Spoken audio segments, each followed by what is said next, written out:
Welcome back. आप देख रहे हैं आवाज एंटरप्रेन्योर। चलिए अब जानते हैं फंडिंग की समस्या को मात देते हुए किसने जीता निवेशकों का भरोसा, कौन से फाउंडर्स को मिला नए पार्टनर्स का साथ और कुछ और बड़े फैसले जो स्टार्टअप को बना सकते हैं कल के बड़े बिजनेस। देखते हैं startup news in brief. Clean label health food brand The Whole Truth ने सीरीज डी फंडिंग राउंड में करीब $51 मिलियन रुपए जुटाए हैं। इस फंडिंग को सोफिना और सॉस.वीसी ने लीड किया है। इनके अलावा existing investors VKXP partners, Rainmatter health और आयरा वेंचर्स ने भी इस राउंड में हिस्सा लिया है।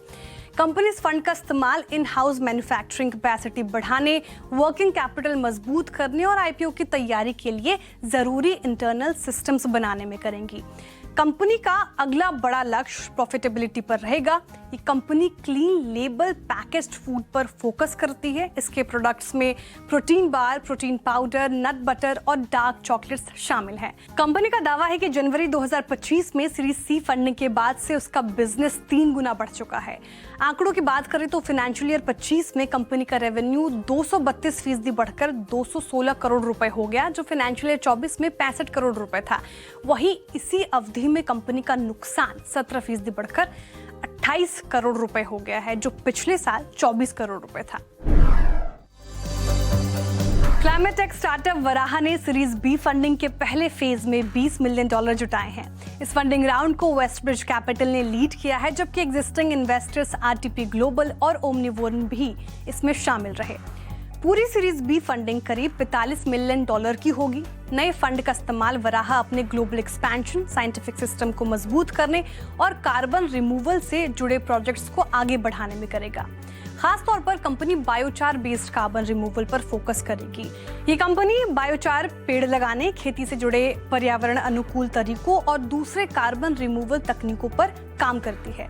वराहा भारत के साथ साथ दक्षिण एशिया और अफ्रीका में भी प्रोजेक्ट चला रही है और लोकल फार्मर्स, किसानों और पार्टनर्स के साथ मिलकर काम करती है।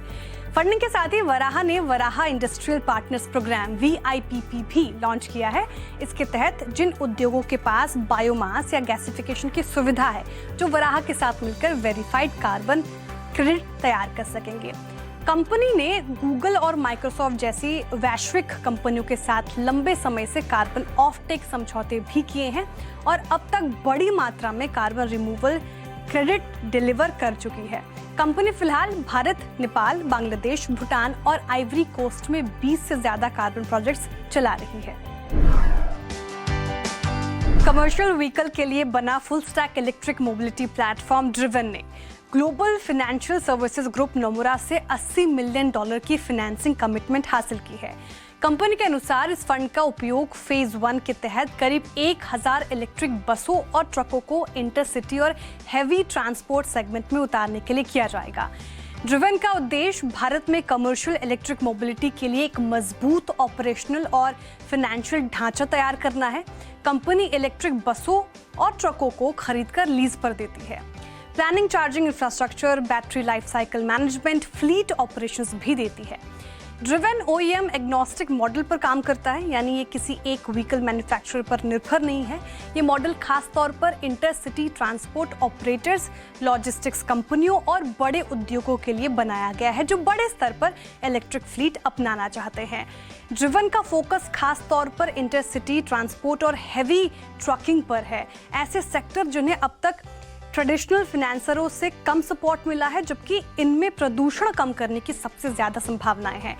कंपनी का प्लेटफॉर्म लॉजिस्टिक्स, सीमेंट और स्टील जैसे सेक्टर्स में स्कोप 3 एमिशंस घटाने में मदद करता है और भारत के 2030 तक 30% इलेक्ट्रिक वाहन अपनाने के लक्ष्य को सपोर्ट करता है। आज का ये शो आपको कैसा लगा हमें जरूर बताएं। आपके फीडबैक हमें पोस्ट करें CNBC आवाज के सोशल मीडिया प्लेटफॉर्म्स पर या हमें ईमेल करें ae@nw18.com पर। अगले हफ्ते फिर मुलाकात होगी कुछ नए बिजनेस आइडियाज के साथ। तब तक के लिए मुझे दीजिए इजाजत और देखते रहिए CNBC आवाज।